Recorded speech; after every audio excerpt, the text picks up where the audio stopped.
So Stu, when we're looking at trees in a dormant state, there's one thing you want to really look at. It's a great time to look at the structure of the tree inside itself, looking for branches that are crossed and rubbing on each other. For instance, this one right here, it's too tight to the next one and probably should be removed.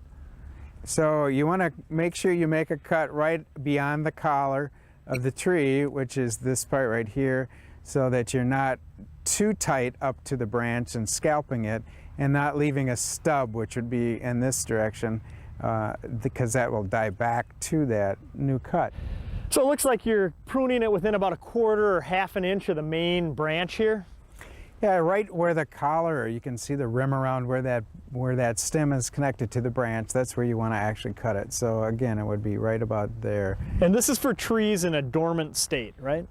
For trees in a dormant state, it's an excellent time for pruning trees and seeing the shape and getting rid of cross branches and other damaged branches. Here's a good example right here of two branches rubbing on each other. You can even see the scarring on this branch right here that's caused by that. So if you go right up to the collar and snip it off, then it loosens it up and doesn't rub against it. There's some larger trees that have even better examples of that, but it's all the same. Now this looks like it's a flowering crab? Yeah, it's a Donald Wyman flowering crab. It's got great white blossoms in the spring. It's got a great fruit that hangs persistently into the winter, good for bird food.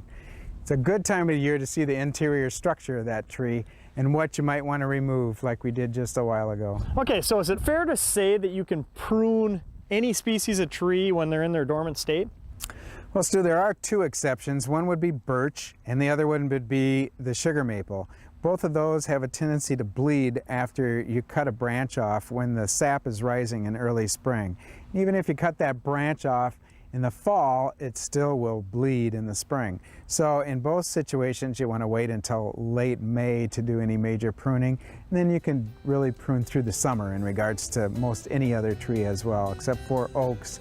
You want to make sure that they are not susceptible to oak wilt and prune at the proper time.